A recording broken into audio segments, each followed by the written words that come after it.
We gather here on this wonderful Thursday morning. We are studying today the laws of ribit, the laws of interest. We begin anew to review a little bit, Be'ezrat Hashem, with your permission. Baruch atah Adonai Eloheinu melech haolam shehakol niyeh b'dvaro. Amen. Be'ezrat Hashem, we're beginning the laws of interest. It's found actually in Yoreh De'ah. Yoreh De'ah is the section of Isur ve'heter, what's allowed and what's not allowed, in the Shulchan Aruch. Really, this should have been in the section of monetary law, Choshen Mishpat. But the Tur, Rabbi Yaakov Baal HaTurim, he brought this down in the laws of Isur ve'heter, which is in Yoreh De'ah, and it begins in chapter 159. So the Shulchan Aruch begins as follows. On a Torah level, you're allowed to lend money to a goy with ribit. Just as an introduction, there are different levels of ribit. One level of interest charging is called ribit kitzutza. That's the worst type. Katzutz means you predetermine the value of ribit. I give Nathan $100. You're going to pay me back $110. That's ribit kitzutza. That's the highest violation of ribit. Predetermined, prearranged ribit. That's organized crime. Then you have ribit. That's the Rabbanan. What's ribit the Rabbanan? Mr. Raphael calls me. He says, Rabbi, all rabbis are rich. Can I borrow $100,000? I say, sure. For you, Mr. Raphael, I got you. I gave him right away $100,000 by Bezrat Hashem. And Mr. Raphael, he gives it back to me, hopefully within time, 6 months later. And he's like, listen, I made money, I want to give the rabbi a gift, and a whole story. So he throws $5,000 on top. Huh? Says the halakha, that's not allowed also. Why is it not allowed? That's not allowed on a rabbinic level. The Mudritzi, the Chachamim came and said, you're not allowed to do that. Why? For many reasons that the Gemara gives, which I don't want to get into right now, because people, for whatever reason, as soon as they start hearing the logic and the reasonings, they start saying, oh, this doesn't apply, that doesn't apply, and then you get all these krum and crooked psakim, which we don't want to get into. The halakha is you're not allowed to do it. We're going to get to padarki very soon. Who are you not allowed to lend money to on interest? You're not allowed to lend money to a Jew on interest. Yevreim davait, but procentov is asur. וכן מותר להלוות ממנו בריבית קיצוצה שלא אסרה תורה בריבית אלא לישראל. The Torah prohibited ribit, interest to a Yisrael, achicha, your brother. Whereas a goy, he's allowed to charge you. You should pay a goy interest when you borrow from him. And you shall charge him interest. You can charge him interest when you lend to him. That's fair game. But to achicha, your brother, you should not try. We do not charge interest. Now, what's to do in business? People want to borrow money. I'm going to give him 100,000. He's in 3 days' time. Be'ezrat Hashem, he's going to make it into 150 if he's a good businessman. They have margins like that sometimes. Sometimes. These are the metzias. Wow, I gotta get in on this, right? He wants to go flip and make it. He's willing to give you a percent or two. Can I do that? So we're going to get into that by Be'ezrat Hashem, not today. Maybe tomorrow, because we have to go in order. The Chachamim said initially you're not allowed to do it. You're not allowed to even give interest to a goy. Why? Because they didn't want too much mingling between Yehudim and Goyim. They didn't want too much mingling because we were scared. The Chachamim were scared that you were going to learn from the goy. You're going to learn from the goy too much interaction, lunch, dinner, breakfast, hanging out. You're lending on interest. People love lending on interest. It's such a lucrative. Wow! It's such a taiva. People have a desire. That's how they make all their money. Because if it's a trustworthy person that's paying you back, it's free money. Right, well, there's no such thing as free money ever. You're gonna if it's trustworthy. Okay, let's say there are such people, but in out of 100 people, maybe 10 are in this category of trustworthy, who are gonna go the extra mile to protect your money, to protect your interests in the deal, etc. Most other people say, listen, I'll have a good day. I can't help you, which is a big problem. So you got to think twice before trying to make quick money. Tov. The rabbis initially said even to a goy, you're not allowed to lend money on interest unless it's for your basic expense. Let's say a guy spends $10,000, $15,000 a month. That's his basic expense. In Jamaica states it's slightly less than that, right? It depends on how many children you have, of course. Depends on how much you pay for your car insurance and who your car dealer is. Right? All these factors, they influx and influence your monthly budget. Right? But be that as it may, is that the Chachamim initially said, don't lend money even to a goy on interest. Why? They wanted to keep you at a distance. Don't be too mingly with them, because when you mingle too much, you're going to learn from them. However, because we were anyway dealing with commerce with Goyim, buying, selling, transactions with India, with China, with Dubai, with different countries. Because of that, Chachamim said there's no difference charging him interest or anything else, and therefore they waived it. And v'ha'idra mutar, you're allowed to lend Goyim money on interest, even if it's ribit kitzutza. Aminov, if I can ask you to, thank you. Halakha number 2, and this is where it gets tricky. You have a guy who's Jewish, but he's an anti-God Jew. Now we have to be very careful when we determine anti-God. Sure. We're talking about a guy who's heavy level anti-Akadosh Baruch Hu. What does that mean? I think they made it hard. If you have a guy who's a Mishumad is a guy who's Jewish, he went off the derech. He doesn't keep anything.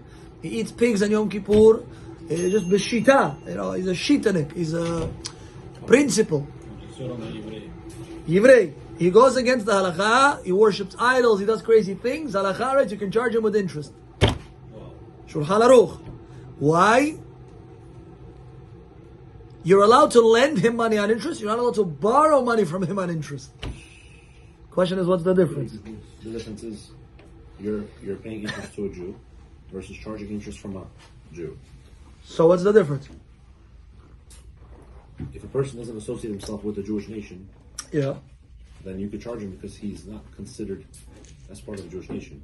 Oh, the Tosfot gives an answer. Tosfot say, and the Rosh says this also. It says, do not charge him neshech v'tarbit. Now I just want to say something. Not only am I not allowed to lend my money on interest, I'm not allowed to borrow money on interest. You hear? It's not only אני могу дать свои деньги, я не могу брать деньги под процент тоже. That's also a prohibition. Тоже есть запрет там. Человек, we're going to talk about how to do business legally kosher, B'ezrat Hashem, soon. But что the Tosfot say, because a person who is against God, he's against HaKadosh Baruch Hu, such a person is not considered achicha, your brother. You have no mitzvah to keep him alive, such a person. The whole principle of interest is you got to keep your brother alive. Give him money, interest free. Let your brother live with you. However, when the guy is anti-Hashem, I'm talking about a guy who eats at McDonald's. You're not allowed to charge him interest. I'm not talking about a guy who goes mixed weddings. You're not allowed to charge him interest. I'm talking about a guy who's against Torah, against Hashem, protziv boga. He's mamash b'shita. I'm not talking about a guy who has Yetzer Hara and he keeps his, I don't know, he makes money in funny ways. I'm talking about a guy who's against Hashem. He eats on Yom Kippur on purpose. He doesn't care for the Torah, for the mitzvot. He's a b'shitanik. A guy like that is a mishumad. You're allowed to charge him money on interest. Okay. But you're not allowed to borrow money from him on interest. Why not? Because even though he's off the derech, he's still a Jew. He's still a Jew, and I'm not allowed to help a Jew do sins. But he's a sinner anyway. He does all the sins in the book, by the dozen. Says the Torah, you're still not allowed to borrow money from him on interest, because via the borrowing money from him on interest, what are you going to do? You're going to stumble him in one more halakha, but he's already a greshni. He's a greshni, it's true, but I'm not allowed to help him do grech. I'm allowed to lend him money on interest. Why? Because I have no chiyuv of v'chay achi chaimach. You have no mitzvah le'achayoto. But to borrow money from him on interest, that the halakha writes is asur. We move right along to halakha gimel. Says the Rama, I'm sorry, the Rav Moshe Israelish, he writes that some people are strict, even with a mishumad, not to lend them money on interest. It's good to be strict. If you can try not to lend them money, even if he's off the derech. But I'm not talking about regular off the derech. I'm talking about a guy who's against God. Not a guy who went to public school, he doesn't know what Shabbat is, he doesn't know what Torah is, he grew up in communism. I'm not talking about a guy like that. That guy, you're not allowed to lend money on interest. And you know, he goes pakai, but now he's Mahalel Shabbat, it's not going to help you. Right? We're talking about a guy who was once in yeshiva. He understands what Shabbat is. He understands what mitzvot are. A guy like that goes against HaKadosh Baruch Hu. That going against is what? Is asur, is a plishino. I'm sorry, that you're not allowed to, that going against is what we're talking about. Kutiyim, halakha gimel. Kutiyim, there were people, they lived in a town of Kuta. Kuta was in Assyria. Asirce. The king of King Sancheriv, he brought them to live in Eretz Yisrael. Sancheriv, when he conquered different countries, he would take people from one city, move them to another city, from this city to another. He would make everybody kasher. Everybody should feel a foreigner. Nobody should feel this is my land. Everybody's a foreigner. Nobody's going to rebel. Everybody's trying to figure out how I'm going to make life, get by. So these people, Kutiyim, they came to Eretz Israel, and they started to be attacked by lions. Lions started to attack these people. So what did they do? They understood, if a lion is attacking me, it's not because I need to call the zoologist to get them. This is God. It's because we don't belong in this land. So what did they do? They made a giyur, converted to Judaism. There's one problem, that they were serving idols after their conversion. So the question now becomes, are they still legit converts or are they idol worshippers? The biggest question of a convert is, what were they thinking when they dipped inside the mikveh? You have a lady, I don't want to give her name, but you all know it, I'm just joking. Right, my favorite name. You have a lady, she dipped in the mikveh, she became Jewish. Now she's living with this guy. A week after their wedding, they're on a beach somewhere. Lady, you took Judaism on yourself or you didn't take Judaism on yourself? What happened here? Or 3 days after she converted, she's in a car driving somewhere. You took Judaism or you didn't take Judaism? We say you didn't take Judaism. If so quickly, after you disintegrated, then your Judaism was never authentic. That's why the Beit Din, if he's smart, I remember I was part of a giyur once. They needed somebody to join, to form a Beit Din. And the rabbi who did the giyur, he didn't give her the papers right away. He said, in 6 months, I'm going to call you rabbi, I'm going to call you Rebbitzin, I'm going to check up on you. She dips, and she's already 3 months pregnant. Oh, what is this over? Mazel tov, they wish. What is craziness? Right? So the point is that you have to make sure that everything is done the right way. Everything is done the right way. So these Kutiyim, they accepted Judaism, but they found ill practices by these Kutiyim, and they converted because they were scared of being attacked by the lions, and they accepted the commandments. Afterwards, they found out that they were worshipping idols. Says the halakha, you're allowed to charge them interest, you're not allowed to borrow from them with interest. Why? Because he's an idol worshipper, he's an anti-God person. He doesn't believe in Hashem. Because of that, you're allowed to charge him interest. You have no mitzvah, right? It's a question, what's worse, an idol worshipper or a person who doesn't believe in Hashem at all? An atheist, right? Who's worse? And so I remember reading in the Rambam that the atheist is actually even worse. He has no faith. He's a bizboshnik. It is. I thought it was the same, but I think one is slightly worse in the technicality shibble. But be that as it may, you're allowed to charge him interest. If he's a guy bizboshnik, you can charge him interest. Next. What about a karaim? Karaim are people who believe only in the written Torah. They don't believe in the Usnei Torah. They don't believe in the Usnei Torah. Shem Yisraelim shekiblu alehem lekayem rak ma shekatuv b'Torah shebichtav. They don't believe in the words of the rabbis. You're not allowed to charge them interest. You're not allowed to borrow from them with interest. Why not? Because they're good. But they don't believe in the oral Torah. But they consider as Jewish or not? They're Jewish. Marsan? Why? אף על פי שהם דינם להיהרג ולא לעבור ועברו ולא נהרגו הריהם הנושאים ופטורים ודינם כישראל גמורים, אבל אם היו יכולים לברוח וכולי.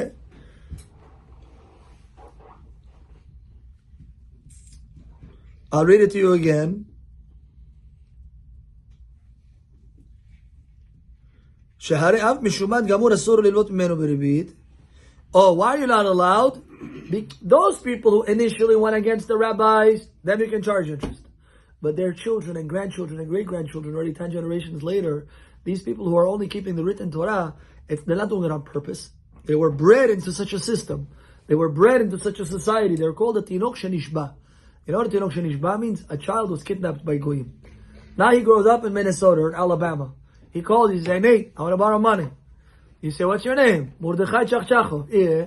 How did you get to Alabama? I was kidnapped as a child, or my parents put me up for adoption, and I ended up in Alabama. Hazaku Baruch. He grew up in Alabama. His father is a goy. His mother is a goy, meaning the adopted parents. What does this boy know? He doesn't know anything. He's not going against Hashem on purpose. He grew up in a society that's off the derech. He grew up in a society that didn't afford him the opportunity to be Jewish. Such a person is called a tinok shenishba. A child who was kidnapped, he's an anus. It's not on purpose he's going against Hashem. This is a system he was bred under. And therefore you're not allowed to charge him interest. So if Paul Smith, who is Jewish, calls you from Alabama, he wants to borrow money from interest, the halakha writes you're not allowed to lend the money on interest. Why not? Because he didn't go against Hashem on purpose. Because he had no, meaning not that he had no, he was bred into such a system. He grew up in such a system. So maybe our brothers who grew up in communist Russia are the same thing. It's not on purpose. This is a communist. This is a system that they brought. They believed only in Lenin and Stalin and all this other nonsense. But they didn't have a Kadosh Baruch Hu so much. So therefore, there's room to be stringent and not to charge them interest. To be very careful not to play with these laws. Let's go on to the next Siman. We're in chapter 160. What if a lady went off the derech? She's Jewish. She married a non-Jew. Now they have a child. She's off the derech. They moved over there to Long Island somewhere. Nobody sees me. Nobody knows about me. She's living. She has a yolka for the holidays and everything else. She's kaifuim, right? Such a lady has a din of a mishumedet. You can charge her interest, but her children, they're considered regular Jews. You're not allowed to charge them interest. Why? Because they're tinok shenishbu. It's like they were kidnapped. Kids is not Jewish, no? Her mom is Jewish, Okay. so the kids are Jewish. They didn't ask to be her They kids. didn't. What? They didn't ask to be her kids, right? That's true. That's true. Now like this. Says the Rabbi, you have to be careful with interest. Not to borrow, not to lend. There are many prohibitions spoken about. Even the love, the borrower. I'm paying you. I'm not borrowing. I'm not charging you. I'm paying you interest. Even the borrower transgresses a few prohibitions of the 613 commandments. You know, imagine a guy, you say he eats pig. I eat pig, I forbid, I eat pig. How would he say? To lend money on interest is equal. It's a negative command in the Torah. Penalty is exactly the same for both of them. They're equal in their status. So if you don't want to be classified as a pig eater, you don't classify yourself as an interest lender also. Says the halakha, afilu halov anotrov. What about the guarantor? Agudai wants to borrow money from Zanzuri. He says, I'm going to pay you back 20% on top. There's such a taiva, there's such a desire to make money, you know that? It's free money. I get it now. I finally get it. I never understood. Just get a normal job. Just go sell cars. Why are you a bizdelik selling money? It's free money. Rabbi, nothing is free. You know how much stress I have to go through. I have to scam him before he scams me. Baruch Hashem. You know those people? What kind of a job is that? This is called work? Zenikra avodah? What happened to people? But it's taiva. I'm going to give him 100,000 or 200,000. In a year from now, he's going to give me 40,000 on top. Kaifava. There's a project across the street. I'm sorry, can I? Yeah, go ahead. He's a developer. He doesn't have the funds to do it. Yes. Now he tells me, listen. Invest. Don't lend. Say, I want to invest with you. But he doesn't want to invest because he bought it so cheap. He doesn't want part. Good. So say like this. We can work out a deal for you as follows. Either we'll make a heter iska for you. And if not, you ask him like this. You say, how much is this projected to earn? Let's say he says it's going to earn 100 on top, 100%. It's going to double, but I don't want to give you double. I want to give you 20 points on top. So what do? You say for 20, meaning of this 100,000, 20 is going to be a loan. 20 is going to be an investment. 80 is going to be a free loan to you. On my 20, I'm going to double up because you're saying it's going to produce 100%. These are holes. It's true, but that's how the Iska worked in the times of the Gemara. On my 20, I'm going to double up, right? That's an investment. On the 80, I give it to you as a free loan society. You're responsible for the 80. 100% with your skin, teeth, and everything. I don't care what happens to you. You take responsibility. Because what's the difference between a loan and a investment? A loan is money that's guaranteed. When you guarantee somebody money, he calls it an investment, but you're guaranteeing his money. That's not an investment, it's a loan. Right? Nate says he wants to buy a car. I say, okay, Hazak Baruch. Here's 100,000, go buy your car, go flip it, bring me my 10 points on top. Beautiful. Everybody's happy. Right, Nate? There's one problem. What happens if, God forbid, tomorrow he wakes up and all the wheels are gone, and the doors are missing, and the whole car, huh? The question is, does he guarantee my money or not? If you guarantee my money, then my money was never an investment. Guaranteed money is lent money. Investment is susceptible to risk. So what did they do? The rabbis, they realized that it's going to be difficult to do business. Nobody wants his money to be at risk. So they created a concept called heter iska. They took halachic principles and they put them together on paper that on a technicality, you win. On a technicality, you win. Because he has an option to come now to swear that he didn't make money. He has an option now to come and bring witnesses. But we all know he's not going to do that. And in order to prevent himself the headache, he says, I take upon myself that if I'm not going to swear, and I'm not going to bring witnesses, and I'm not going to go through the whole balagan, 20% I'm going to give. Then it's okay. That is mutar. What is it like? What's an example? He comes, he says, you owe me $500. And I said, I don't owe you 500, I owe you only 250. The halakha writes that because you admitted you owe 250, and the other 250 you have to swear you don't owe it to him. What if I say, I don't want to swear? I don't swear. I don't say the name of God like that. I don't want to swear. What's the halakha? You have to pay him the other 250. But I know I'm innocent. Yes, but you don't want to swear, you have to pay. Right? Same thing if you find something. Two guys are fighting over a talit. Guilty until proven innocent. Until sworn innocent. It's not guilty until proven innocent. It's there's testimony against you. You admitted to part of the claim. There's reason to suspect that the second half is also accurate. You're just trying to brush him off. Right? The guy is trying to brush off usually the guy. No, I don't owe you 500,000. I owe you 200,000. He's trying to buy time. So we need to ascertain that he's not playing monkey. You say swear. Hold the Sefer Torah. Swear. I pay. Just like there, I'm allowed to pay and not swear, knowing that I'm innocent. So to here, the rabbis put together this contract where on the technicality you win. Why did they do this? They did it in order to enable people to do business because people didn't want to give money. So I should give this guy money. He's going to go and build himself 20 skyscrapers. Why should I give him money? I don't want to give him money. He's making money. I want to make money also. Well, sometimes both people win. All the time, hopefully they both win. But so still, because of this concept. Still, you have to sign the heter iska. What's the definition of that? Heter iska means it's an investment that you're making with him. It's an investment. I'll read to you one day what the heter iska actually says on it. Projected earnings are this and this and this and this and this. But once it reaches a certain amount, Raphael Yagudai has accepted that he's not going to come and nitty gritty me. He's going to take his 20%. He's going to go. Right? They formulate everything on a contract. They make it all legal, classified. You get two kosher witnesses. You make a kinyan. You give him something, let him pick it up. He makes a kinyan. Now he cannot say, I didn't know. Or everything is documented on a piece of paper. It's a contract. Witnesses a must. Two witnesses. Anytime you give somebody money, you should document it. Even if Zanzuri asks me for money, we'll document it. What? You should write it down. Get a signature from him. Get a signature. If not, you're stumbling the guy. How many people we know that were such good friends? Such good friends. How many people we know? The best of friends. The best. And what? For money. You become the bad guy to claim your own money. Oh, balagan. He has reason now not to talk to you. It's worth it. He just kicks you as a friend. He saves himself $200,000-$300,000. It's worth it. Yes, your friendship wasn't so valuable. So what's the idea? You document everything. You write down everything. You get witnesses on everything. And thereby, there's less chance that he's going to play monkey business. Rabotai, may Hashem bless us with a beautiful day. Baruch Adonai Le'olam. Amen.